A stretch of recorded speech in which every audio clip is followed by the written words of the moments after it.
안녕하세요. 저는 인천에 사는 35살 싱글맘이에요. 현재 인천의 한 대학교 앞에서 카페 운영을 하고 있습니다. 이것저것 해보고 싶은 마음에 유아동복 쇼핑몰도 함께 운영하고 있답니다. 투잡을 하며 육아까지 하느라 정신없고 힘든 건 사실이지만요. 한참 말을 하기 시작한 5살 된 아들과 저는 너무 행복한 일상을 보내고 있어요. 3년 전에 아버지가 돌아가셨는데 제가 이혼까지 하고 싱글맘이 될 수밖에 없었던 사연을 들려드리고자 해요. 그 사건을 계기로 사람은 겉만 보고 판단하면 안 된다는 걸 뼈저리게 느꼈거든요. 여러분들에게 제 이야기를 들려드리면 많은 공감이 될 것 같습니다. 저는 원래부터 사람을 좋아했는데요. 외동으로 자란 탓에 형제가 있으면 좋을 것 같다는 생각을 늘 했었습니다. 제가 외동인 이유는 엄마가 저를 낳고 자궁 쪽에 문제가 생겨 수술을 하셨기 때문이에요.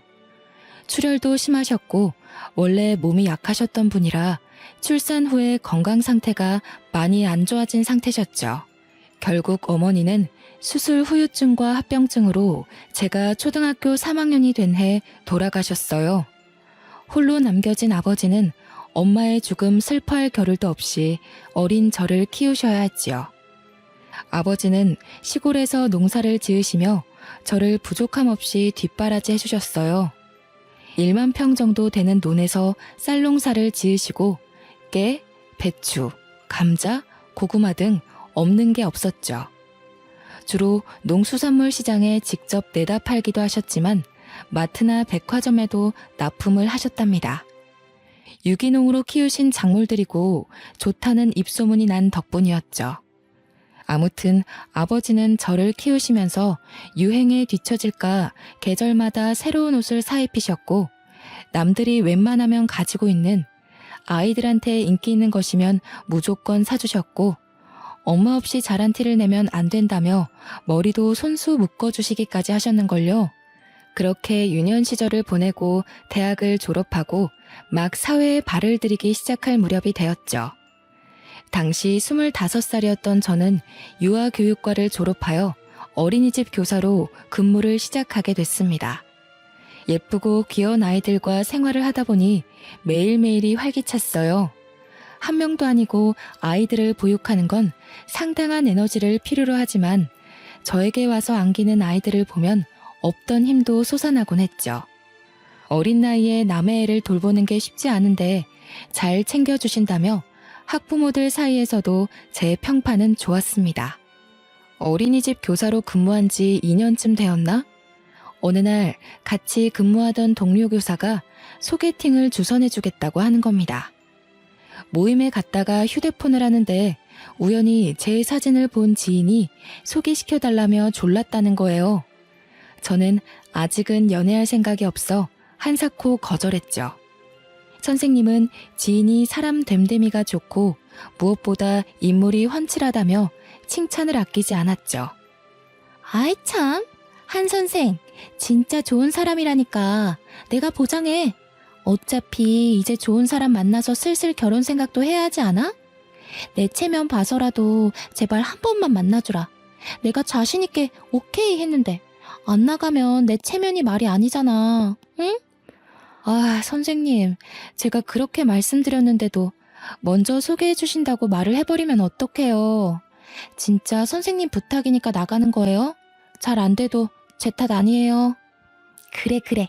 내가 한 선생님 의사도 안 물어보고 마음대로 소개시켜 주겠다고 한 건 미안해. 그래도 아까운 사람이니까 소개시켜 준다는 거지. 나 믿고 한번 잘해봐.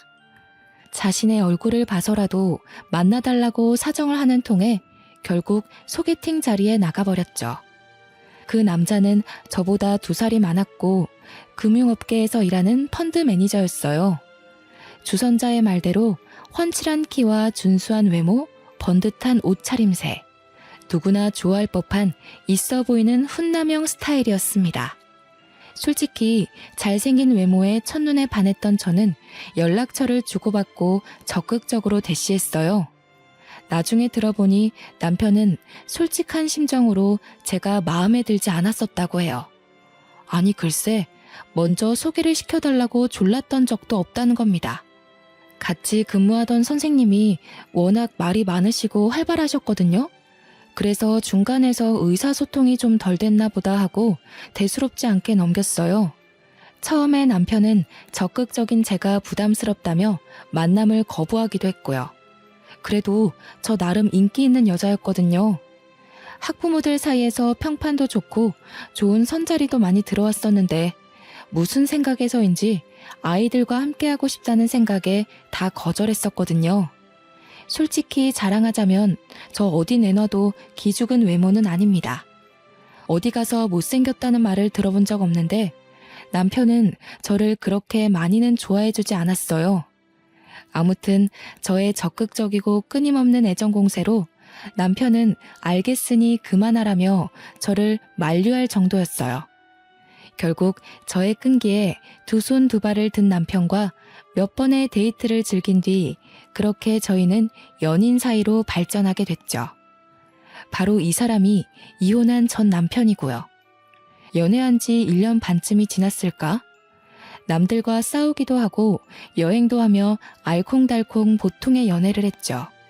둘 다 결혼 정년기이기도 했고 마음도 잘 맞는 것 같아서 결혼을 약속했습니다. 긴장된 마음으로 예비 시댁으로 인사를 가게 되었습니다. 예비 시어머니가 저를 반갑게 맞아주셨죠. 아이고, 우리 아들 왔어?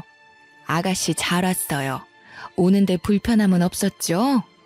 수혁이가 무뚝뚝한 구석이 있어서 데리고 살아줄 여자가 있을까 했는데 아가씨가 짠 하고 나타났네요. 안녕하세요. 처음 뵙겠습니다. 수혁 씨랑 만나고 있는 한지영이라고 합니다. 저를 살뜰히 맞아준 시어머니를 보고 참 좋으신 분이구나 하고 생각했습니다. 하지만 그건 저의 큰 오산이었어요. 저녁 식사를 마치고 차를 한잔하는데 회사에서 걸려온 업무 연락으로 예비 남편이 잠시 자리를 비우게 되었죠. 그러더니 시어머니의 표정이 갑자기 돌변하는 게 아니겠어요? 그래, 직업이 어린이집 교사라고? 월급은 얼마나 받니? 결혼하면 일을 그만두고 내조에 전념해야 하는 건 알지? 그게 아내 된 도리지. 남편을 하늘같이 모시고 살아야 된다고. 내 귀한 아들 데려가니 그 정도는 해야 하지 않겠어? 네? 죄송하지만 어머님, 일을 그만둘 생각이 없는데요. 저는 제가 하고 있는 이 일이 좋고요. 만족하며 다니고 있는 직장이에요. 결국 그 말은 내 말을 거역하겠다는 거니? 이 버르장머리 없는 년. 시엠이 될 사람이 이렇게 해라 하면 고분고분하게 네 해야지. 어디서 못 배워먹은 티를 내는 거니? 너희 집에서 그렇게 가르치던? 어머님, 지금 저 처음 뵙는데 방금 그 말씀은 조금 심하신 것 같아요. 사과해 주셨으면 합니다. 저희들 문제니 제가 알아서 할게요. 그래, 이제야 본색을 드러내는구나 이 나쁜 년. 너 두고 보자. 혹시라도 수혁이한테 나랑 대화한 거 말하면 너 죽고 나 죽고야. 알겠어? 처음 마주쳤을 때 인자하시고 다정한 모습의 시어머니는 온데간데 없고 며느리를 잡아먹지 못해 안달난 그저 아들을 뺏긴 엄마의 모습만 남아있었죠. 처음 보는 사람한테, 그것도 며느리 될 사람한테 저렇게 대놓고 막말을 하다니. 태어나서 처음 겪는 상황에 어떻게 해야 할지 답이 안 나왔습니다. 저는 당황해서 어쩔 줄 몰라 삐질삐질 땀을 흘리고 애꿎은 손가락만 만지고 있을 뿐이었어요.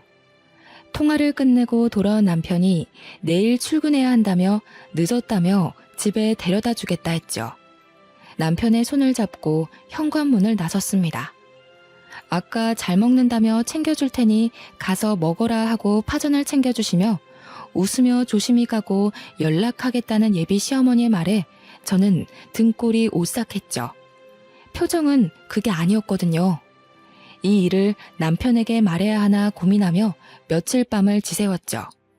결국 저 혼자 덮고 가면 시끄러울 일 없겠다 생각하고 큰일 앞두고 소란 피우기 싫어서 바보같이 아무 이야기도 꺼내지 못했네요. 시간이 가는 줄도 모르고 정신없이 결혼 준비를 했어요. 시모가 될 사람은 제가 엄마가 없다는 이유로 도가 지나치게 간섭했어요. 그때는 남편을 사랑했기에 미련하게 당연한 일이라 생각하고 내내 하며 고분고분 잘 따랐죠. 원래 그렇게 해야 되는 것인 줄 알았거든요. 사돈댁에 밑보일 일 없다며 아버지는 있는 돈 없는 돈 긁어 모아서 제 결혼에 보태주셨고요. 시모는 굳이 집을 남편이 근무하는 직장 근처로 얻으라고 하셨습니다. 일하느라 피곤한 아들 배려해야 한다면서요. 결국 신혼집을 제가 일하는 어린이집과 왕복 2시간 거리에 있는 곳으로 장만하게 되었습니다. 시내 한복판에 있고 고급형 주상 복합 아파트라 가격이 사악했어요. 무리를 해 얻은 집이라 앞으로 어떻게 살아야 하지 막막하기만 했죠. 왕복 2시간을 대중교통을 타고 출퇴근하는 것은 여간 힘든 일이 아니었습니다. 시간이 흘러 상견례 날도 다가왔습니다. 아버지는 시골에서 먼 길을 올라오시느라 피곤한 상태셨어요. 하나밖에 없는 딸이 사돈댁에 밉보일까 걱정도 이만저만 아니셨죠. 상견례를 하기로 한 식당에 먼저 도착해 기다렸는데 약속 시간보다 20분 정도 늦게 시어머니랑 남편이 온 겁니다. 그래, 뭐 오는데 차가 많이 막혔나 보다 그렇게 이해하고 넘어갔어요. 그런데 아버지 면전에 대고 시어머니가 말씀하는 게 너무 가관이었습니다. 부족한 딸 자식 이렇게 시집 보낸다 하니 아쉬울 따름입니다.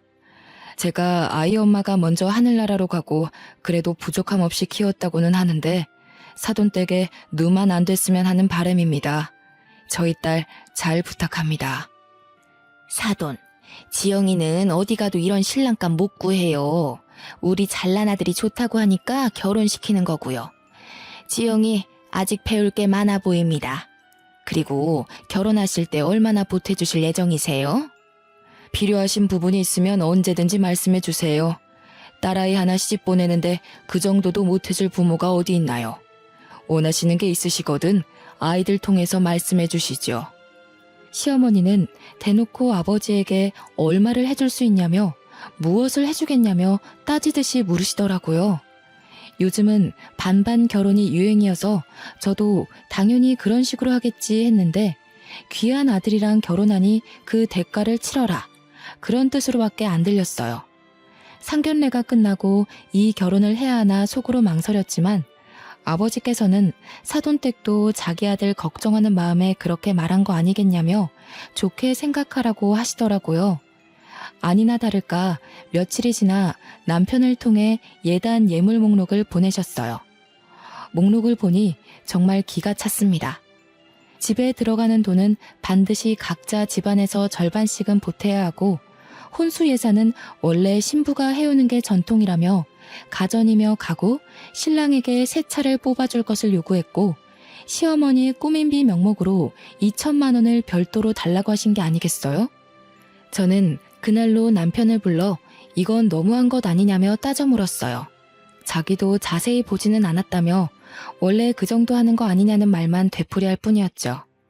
저는 이 결혼은 아니다 싶어 다시 생각해보자고 했습니다.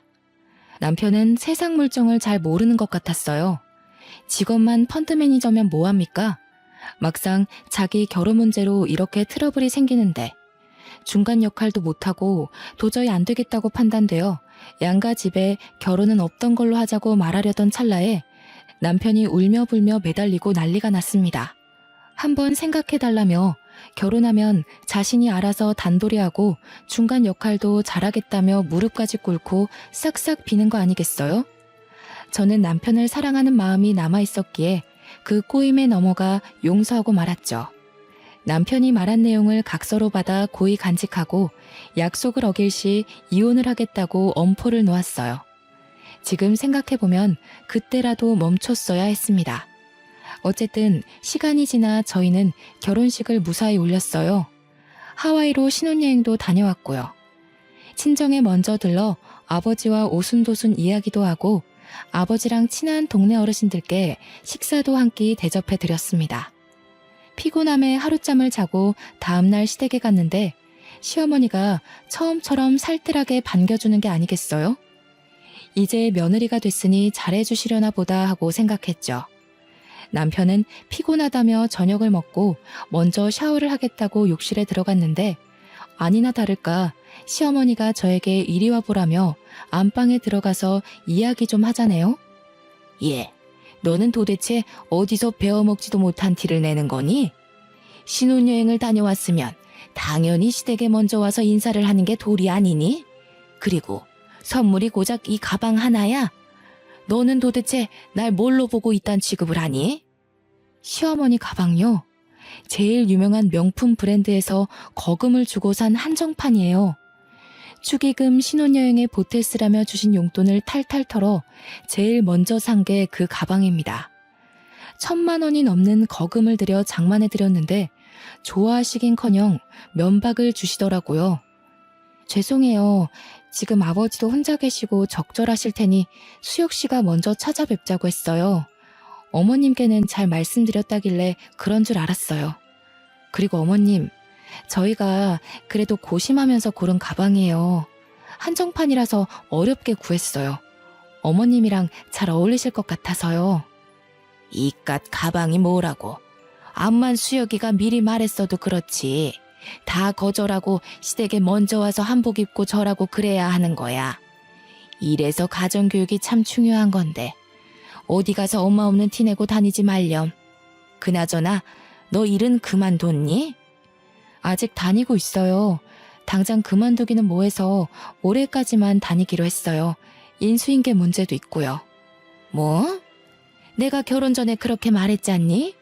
벌써부터 우리 수혁이 굶기려고 작정했니? 넌 이 시애미 말이 말 같지도 않아? 벌써부터 내 말을 무시해? 어머님, 그게 아니라요. 솔직히 저도 일을 조금 더 하고 싶은 욕심도 있기도 하고요. 아직 어린이집에서 사람을 못 구했어요. 이해해 주시면 안 될까요? 결국엔 이 시애미 말을 무시하고 네 고집대로 하겠다는 거구나. 이 건방진년 아주 못돼 처먹었구나. 죽은 네 애미가 이렇게 가르치던? 아니면 혼자 사는 네 애비가 시애미 말 무시하며 살라고 가르치던? 저는 돌아가신 엄마로 모자라서 아버지까지 욕보이며 막말을 하시는 시어머니를 보며 울컥했지만 결혼한 지 일주일도 안 되었는데 집안에 큰 소리가 나면 안 된다 생각해서 그저 고개를 푹 숙이고 화를 삭힐 뿐이었죠. 왜 이때 대들지 못했나 후회만 가득하네요. 남편이 씻고 나오자 이상한 분위기를 감지했는지 시어머니에게 왜 그러냐고 묻더라고요. 시어머니는 저를 걱정하는 표정으로 바꾸더니 신혼여행 다녀와서 애가 피곤한 것 같다고 데리고 들어가서 쉬라고 이야기하시는 겁니다. 그런 시어머니의 이중적인 모습에 겁도 났고 소름이 돋았죠. 그렇게 신혼을 즐길 새도 없이 우리에겐 아이가 찾아왔어요. 임신 후 컨디션이 많이 좋지 않은 탓에 결국 일하기로 한 기간을 다 채우지 못하고 퇴사를 하게 됐죠. 일을 그만두고 집에서 살림하면서 퇴근하는 남편을 열심히 내조했어요. 하지만 저도 임신을 해서 그런가 감정 기복도 심하고 허리와 다리가 너무 아팠거든요. 남편은 일이 바쁘다는 핑계로 아침에 일찍 나가 밤늦게 들어오기 일쑤였어요.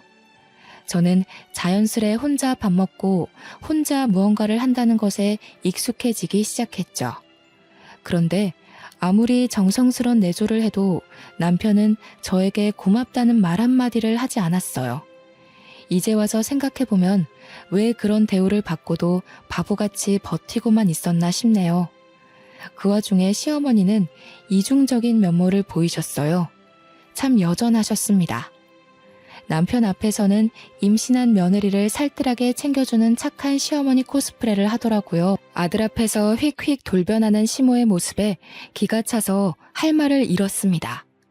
자리에 남편이 없는 걸 확인하고는 잔소리와 설교는 물론 폭언까지 서슴지 않고 내뱉으셨죠. 예, 임신했어도 허리를 곱게 펴고 있어야 아이도 곱게 자란단다. 그리고 너 아무리 임신했다고 남편 밥 굶기면 안 된다.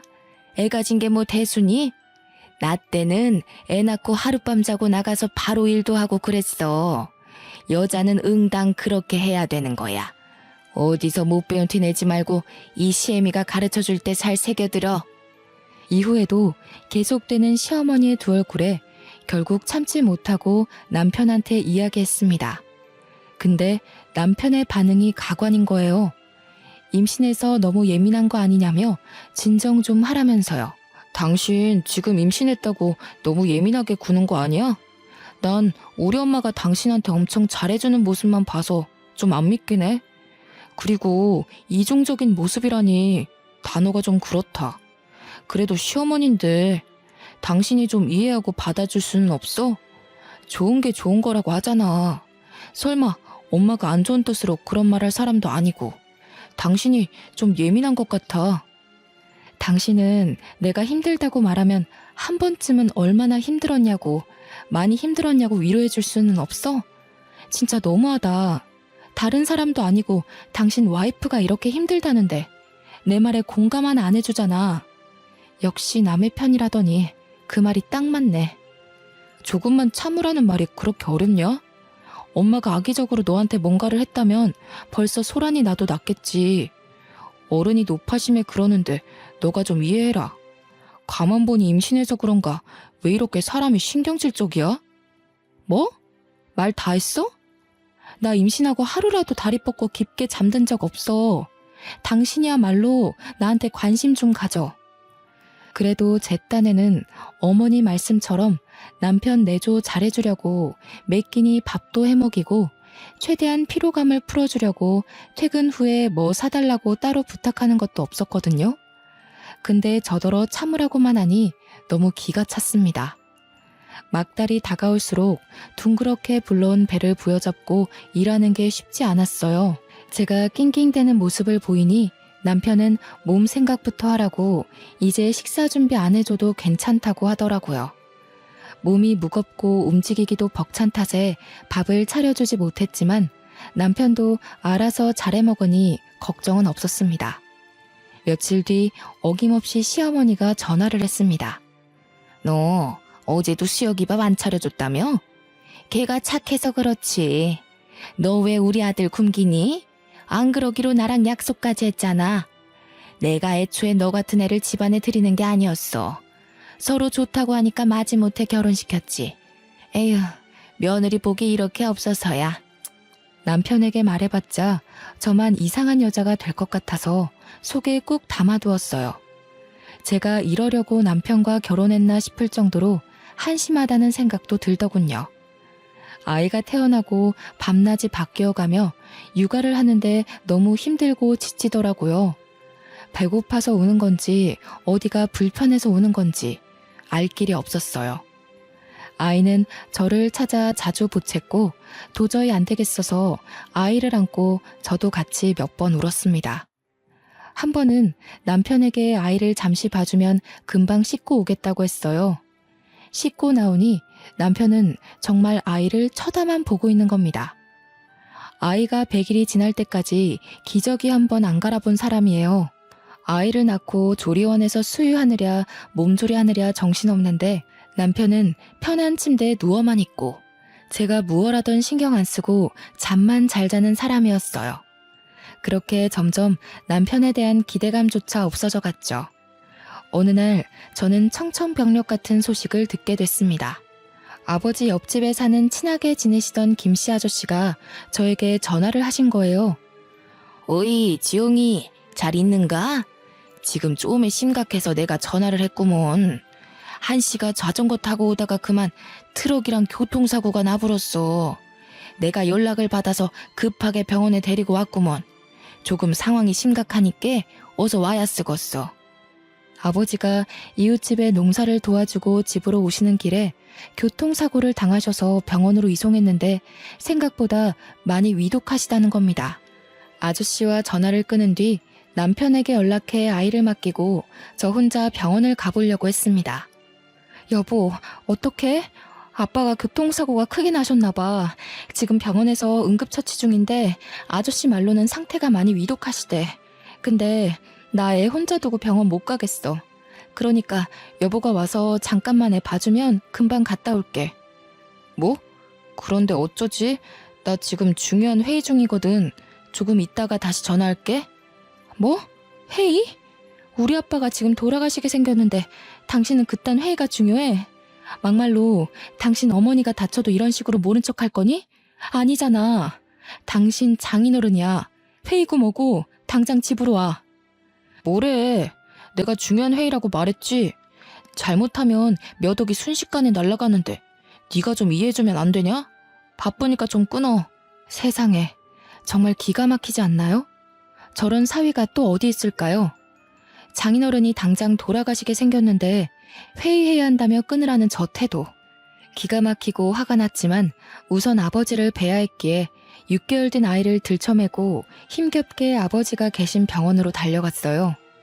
택시를 타고 어렵사리 병원에 도착한 저는 응급실에 누워 계신 아버지를 보고 오열하고 말았습니다. 아버지는 산소호흡기를 단 채 힘들게 숨을 쉬며 누워 계셨고 무지 고통스러워 보이셨어요. 출혈이 심한 탓에 온몸에는 붕대를 감고 계셨고 소독약이 코를 찌를 정도였죠. 한기택 씨 보호자 되십니까? 현재 몸 내부 출혈이 너무 심합니다. 의식도 없는 상태고요. 기계로 호흡만 얕게 하고 계시는 상태라 오늘 내일이 고비가 될 것 같습니다. 마음의 준비를 하고 계셔야 할 것 같습니다. 그 말을 듣는데 하늘이 무너지는 것만 같았습니다. 6개월이 된 아이 옆에서 눈물만 뚝뚝 흘리며 아버지를 살폈어요. 그런데 다음날 아침 아버지가 기적적으로 의식을 되찾으시며 힘겹게 손가락을 움직이셨어요. 힘겹게 눈을 떠서 저와 아이를 보고는 아빠가 정말 미안해 이 말 한마디만 남긴 채 그대로 눈을 감으셨습니다. 순식간에 호흡이 정지된 아버지의 손을 잡으며 세상이 떠나가라 오열했어요. 옆에 서 있던 아저씨도 저를 토닥여 주시며 함께 눈물을 흘려주셨습니다. 여보, 아빠 조금 전에 돌아가셨어. 당신이 여기로 와줘야 할 것 같아. 정말 미안한데 나 급하게 출장을 가야 해. 이번 투자건이 정말 중요하거든. 외국 바이어들과 미팅도 해야 하고. 그래서 일본으로 일주일 정도 갔다 와야 할 것 같아. 미안하지만 장인어른 장례식엔 참석 못할 것 같은데. 뭐? 그게 무슨... 내 말 제대로 들은 거 맞아? 당신 장인어른이 돌아가셨다고. 그런데 어떻게 사위가 안 와? 아니, 지금 눈앞에 있는 이 투자권 놓치면 나한테 얼마나 손해인지 알긴 알아? 막말로 장인어른이야 이미 돌아가셨으니 내가 나중에 따로 찾아뵈면 되는 거 아니야? 산 사람은 살아야지. 왜 그렇게 융통성이 없어? 당신 정말 1억이야? 어머니가 돌아가셔서 내가 장례식에 안 가면 당신한테 내가 똑같이 말하면 기분 좋겠어? 뭐?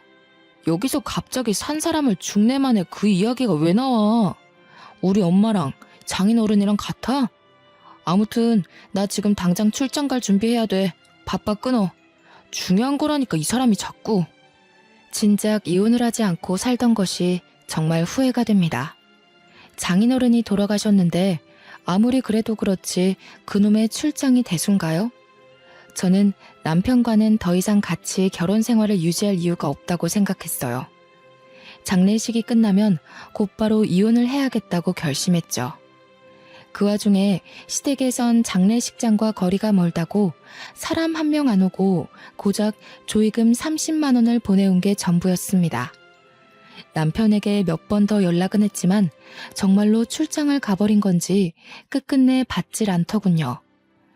아버지를 황망히 보내드리고 오는 아이 달래느라 정신없이 장례식장에 앉아있는데 한기택 씨 따님 되냐며 어떤 사람이 찾아오는 게 아니겠어요? 안녕하세요. 저는 재산 상속 전문 변호사 김윤호라고 합니다. 한기택 씨가 생전에 작성해 놓은 유언장 전해드리려 합니다. 유언장에는 한기택 씨가 살아생전 농사짓던 땅과 집, 나머지 재산을 모두 한지영 씨에게 상속한다는 내용입니다. 확인해보세요. 사실 집터와 농사짓던 땅이 가치가 있는 땅처럼은 보이지 않아서 애초에 상속 생각 안 하고 있었거든요. 별 기대를 안 했는데 그곳이 재개발 구역으로 선정되면서 땅값이 폭등했다는 거예요. 대충 계산해보니 15억 정도 되는 거금이었고요. 저는 장례식을 치른 후 은행, 서류 등 정리를 하고 집으로 올라왔죠. 차근차근 이혼 준비를 시작했습니다. 아버지가 살던 집과 땅은 모두 처분했어요. 상속세를 제외하고 정확하게 11억 7천만 원 정도 금액이더라고요. 남편은 제가 상속받는 사실을 모르는지 발인이 끝나고도 얼굴을 비추지 않았습니다. 그리고 남편이 돌아오기 전에 제 짐은 전부 싸서 새로운 보금자리에 모두 보내놓았죠. 그렇게 짐 정리가 얼추 끝났을 때 뻔뻔한 남편이 캐리어를 끌고 나타났습니다. 얼굴을 마주하고도 한마디 말을 걸지 않았더니 실실 웃으면서 자기가 미안했다며 이제부터 잘할게 한마디 말하고는 쏙 지방으로 들어가더라고요. 심지어 우리 아빠 장례식이 어땠는지 발인은 어디에 했는지 묻지도 않았습니다. 남편 모르게 이혼 전문 변호사를 선임해 이혼 소송을 위한 준비를 마쳐가고 있었습니다. 저 솔직한 심정으로요. 이제 와서 하는 말이지만 그때 남편이 혼자 고생시켜서 미안하다고 한마디만 했어도 이혼을 다시 생각해봤을 거예요. 아이를 생각해서라도 용서하고 살았을 거란 말입니다. 하지만 이미 사위로서의 도리를 저버렸고 우리 아이에게 아빠로서 의무도 다하지 않았기에 이혼 생각은 변함이 없었습니다. 이혼을 결심한 뒤로 집안일에는 손을 뗐죠. 아니나 다를까 며칠도 안 돼서 집안 꼴이 정말 엉망이 되어갔습니다. 시어머니가 집에 와서는 집안 꼴이 이게 뭐냐고 우리 아들 밥은 어쩌냐며 소리치는데 더 이상 들을 이유도 없고 더 듣다가는 제가 욕을 할 것 같더라고요. 그래서 아이를 업고 안방으로 들어갔는데 시어머니가 뭐 하는 짓이냐며 소리를 지르대요. 더는 못 살겠습니다. 아무리 제가 엄마 없이 자랐고 부족한 며느리지만요. 이런 취급을 받으며 살 수는 없어요. 아빠 노릇도 못하는 남편 뭐하러 수발하며 사나요? 저 이제 남편 필요 없으니까 직접 끼고 살면서 아들 밥 챙겨주던 알아서 하세요. 아이고 머리야. 저년 말하는 뽐새 좀 봐라.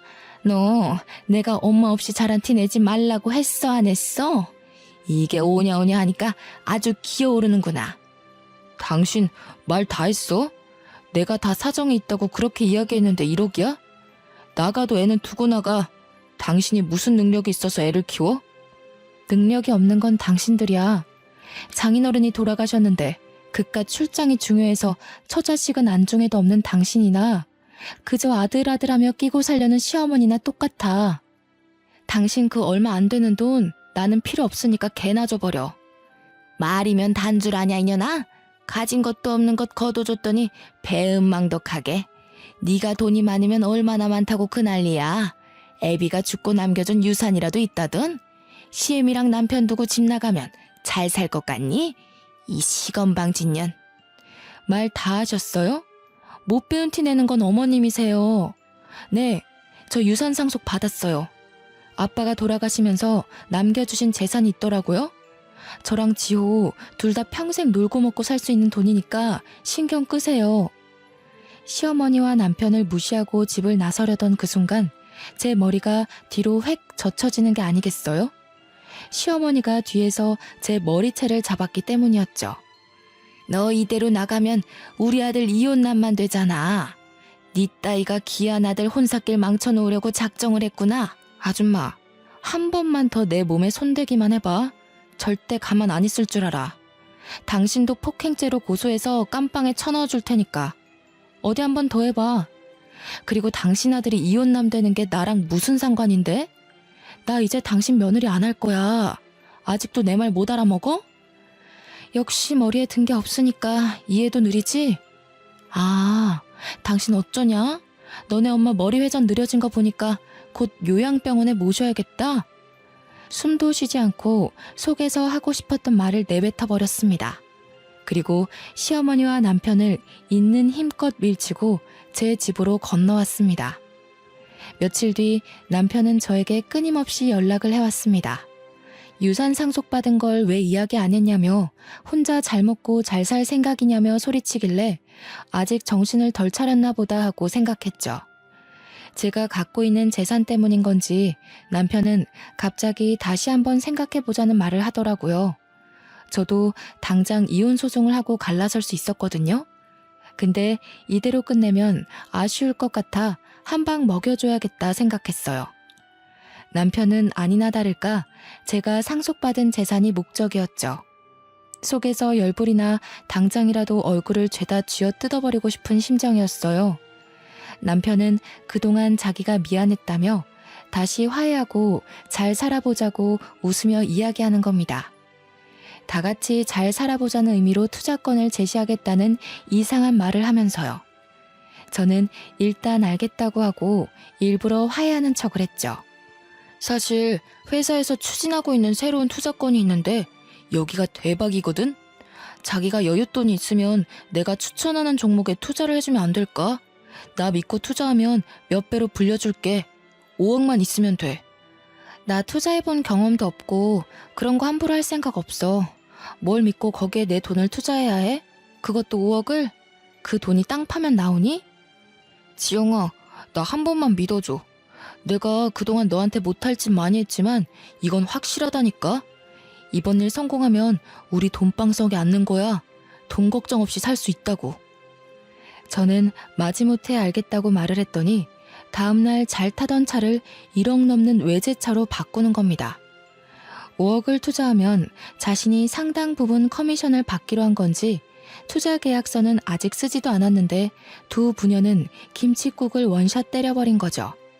심지어 지엄마한테 명품백까지 사주고 멀쩡하게 굴러가던 가전제품을 전부 새로 바꾸고 다니더군요.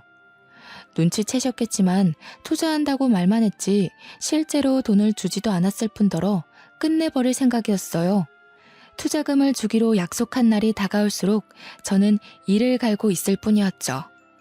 그 와중에도 시어머니는 아들 카드를 신명나게 긁으며 명품관에 돈을 뿌리고 다니더라고요. 그렇게 보름 정도의 시간이 흐른 뒤 저는 돈봉투 대신 이혼 서류가 담긴 봉투를 던졌어요. 돈봉투가 아닌 이혼 서류가 담긴 봉투를 보자 이게 뭐냐며 노발대발하는 겁니다. 저는 차분히 마음을 다잡고 이야기했죠. 그동안 곰곰이 생각해봤는데 당신과 나는 여기까지야. 이혼 서류에 도장을 찍던 사인을 하던 알아서 하고 거기에 적힌 주소로 다음 주까지 보내. 뭐? 이혼 서류? 당신 이게 지금 뭐 하는 짓이야? 설마 지금까지 날 갖고 논 거야? 나한테 투자금 주기로 했잖아. 지금 장난하는 거지? 저기요. 투자금이고 뭐고 다 필요 없고 나는 모르는 일이야. 이제 서로 볼 일 없는 사이 아닌가? 위자료로 거하게 물고 싶지 않으면 닥치고 도장이나 찍어. 버틸 수 있으면 버텨보던지. 오래 못 갈 것 같지만. 아니, 이게 도대체 무슨 소리니? 투자를 못하겠다니. 너 왜 말을 바꾸는 거야? 둘이 다시 잘해보기로 한 거 아니야? 그리고 투자해주기로 했으면 마땅히 해야지. 이제 와서 발을 빼? 아줌마, 제가 그쪽 투자를 왜 해줘야 되지? 설마 내 재산 탐내시는 건가? 그렇게 원하시면 조의금으로 보내셨던 돈 30만 원 돌려드릴게요. 그거 말고 저한테 한 푼이라도 쓰신 적 있어요? 없죠? 그럼 아줌마도 잔말 말고 제 인생에서 꺼져주세요 좀. 이게 이제 돈 좀 생겼다고 시애미까지 잡아먹으려고 작정을 했구나. 그래, 너 돈 좀 생겼다기에 어떻게 구슬려서 등골 좀 빼먹으려고 했다. 그게 왜? 잘난 내 아들 데려갔으면 그 정도는 각오했어야 하는 거 아니니? 저는 그나마 다행인 게 시어머니가 저에게 했던 폭언들을 빠짐없이 녹음해 놓은 게 신의 한 수였죠. 그리고 남편은 이미 이혼 사유가 넘쳐 흐를 정도라서 소송에선 제가 유리했습니다. 남편은 돈이라도 달라며 애걸복걸 하더라고요. 투자한다고 선입금 받은 걸 당연히 제가 돈을 준다 생각하고 흥청망청 쓴 거죠. 외제차의 명품에 집안을 통째로 바꾸다시피 하며 돈을 펑펑 써댔으니까요. 당신 정말 왜 이래. 그거 해결 못하면 집을 팔아서라도 메꿔야 해. 이러다가 나랑 엄마 길거리에 나 앉아야 한다고. 사람 미치는 꼴 보고 싶어서 이래?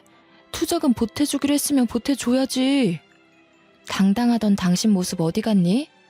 내가 그동안 기회도 여러 번 줬어. 하지만 그 기회를 날린 건 당신이랑 어머니야. 그러게 살아생전 우리 아버지한테 조금이라도 잘했어야지. 당신이 나랑 지호한테 한 게 뭐가 있어? 차려주는 밥 먹으며 지할 일만 했지. 아무튼 서류 다음 주까지 내 변호사 통해서 보내도록 해. 2년이 오냐오냐 하니까 한 번도 아니고 2번씩이나 우릴 갖고 놀아? 잘 됐다. 이왕 이렇게 된 거 오늘 너랑 나랑 한판 하자. 시어머니는 상황 파악이 안 되셨는지 또 제 머리채를 잡으시더군요. 지난번에 이어 2번째예요. 너무 손버릇 고약한 아줌마 아닙니까? 남아있던 일말의 동정심마저 사라진 저는 그 아줌마를 간신히 떼어냈습니다. 당신들, 특히 아줌마, 내가 경고 안 했나요? 한 번만 더 내 몸에 손대면 가만 안 있는다고 했죠? 뒷감당 어떻게 하시려고 그러세요? 그냥 조용히 서류에 도장 찍어주면 될 일이었는데 일을 크게 만드시네. 감옥에서 남은 여생 보낼 준비하세요. 한바탕 난리친 뒤에도 돈을 달라며 돈을 주기 전에는 절대 이혼을 못한다며 끈질기게 연락을 해왔습니다. 저는 변호사를 통해 통신 제한, 접근 금지 신청, 주거지 접근 금지 신청을 해버렸어요. 정신적 피해 보상을 포함한 2가지 소송을 진행한 상태고요. 더 이상 연락할 길도 없어지고 금전적인 여유가 사라진 시댁은 도와달라며 사정에 사정을 했죠. 솔직히 그 아줌마랑 아들내미가 내 앞에 무릎까지 꿇고 싹싹 빌길래 마음이 좀 약해질 때도 있었는데요. 그래서 위자료 좀 받고 합의 이혼으로 끝낼까 고민도 살짝 했었네요. 시어머니가 며칠 싹싹 빌더니 제가 미동도 없자 마지막까지 저를 괴롭히더라고요. 이 악마랑 싸워도 이겨먹을 년 같으니 너를 애초에 집안에 들이는 게 아니었다. 여자가 잘못 들어오면 3대가 망한다더니 딱 그 꼴나게 생겼네. 재수없는 것. 너네가 앞으로 어떻게 사나 두고 볼 거야. 아줌마, 아직 정신 못 차리셨나 봐? 그쪽 아들과 저 이제 아무런 사이도 아니에요. 그리고 저 요즘 아줌마 때문에 녹음기 들고 다녀요. 물론 아줌마가 금방 욕한 것도 다 녹음되어 있어요. 심심한데 경찰서 한번 갈래요? 완강한 태도로 대하니 더 이상 말은 않더라고요. 결국 저는 봐주는 것은 뒤로 하고 그대로 소송을 진행하기로 했습니다. 당연히 제가 모은 증거들이 도움이 되어 저는 승소했죠. 시댁은 저에게 위자료 5천만 원과 정신적 피해 보상금까지 더해 총 7,800만 원을 배상하라는 판결을 받았고요. 돈이 없던 그들은 어떻게 7,800만 원을 주냐며 생떼를 부렸지만 집이든 차든 명품백이던 갖고 있는 거 전부 팔면 되겠네요 한마디 해주고 나왔어요. 정확히 2달 뒤 7,800만 원을 배상받았고요. 그 뒤로 어찌 되었는지 알 수는 없지만 변호사를 통해 들은 바로는 전 남편은 시댁 집까지 팔아서 위자료를 겨우 메꿨다고 하더라고요. 그리고 투자권 유치에 실패한 남편은 책임을 물어 회사에서 잘리고 일용직까지 전전하며 구직 활동을 이어오고 있다고 전해 들었네요. 그렇게 2년이 지난 지금은 재택근무로 유아동복 쇼핑몰을 운영하고 있어요. 처음에는 한 달에 100만 원도 수익을 내지 못했거든요. 그런데 꾸준하게 인터넷 홍보를 했더니 금세 맘카페에 소문이 제대로 나서 매출도 상승해 월 5, 600만 원 정도의 수익을 내고 있고요. 또 이대로 만족하지 않고 남는 시간을 활용해 카페를 차렸어요. 투잡으로 일하니 월마다 제가 가져가는 수익은 어마무시했습니다. 물론 아빠가 제게 남겨주신 재산이 아니었다면 힘들었을 거예요. 시간이 흐르고 카페도 어느 정도 적응을 하니 벌써 이혼을 하고 싱글맘이 된 지 5년 차가 되었네요. 아이가 이제 말문이 트여 대화할 맛도 생기고 하루하루 다르게 커가는 모습을 보며 지내고 있는데요.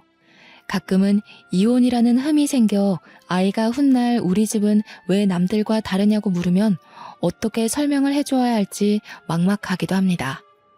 제가 당당하고 떳떳한 모습으로 살면 나중에 아이가 저를 이해해 주리라 생각해요. 제 선택이 앞으로의 더 나은 우리를 위한 선택이었음을 이해하고 존중해 주지 않을까요? 앞으로 제 앞날은 더 창창할 거니까요. 저도 제 인생에 있어 이런 고난과 역경을 이겨내고 지금은 행복하게 잘 살고 있는데요. 여러분도 제 사연을 읽으면서 공감되는 부분도 있으셨을 거고 그렇지 않기도 하셨을 거예요. 세상을 살다 보면 사람마다 살아가는 인생은 다 달라서 무궁무진한 것 같아요. 희망 속 삶은 보석처럼 반짝인다는 말이 있듯이 앞으로 여러분의 앞날에도 반짝반짝 빛나는 일만 가득할 거라 믿어요.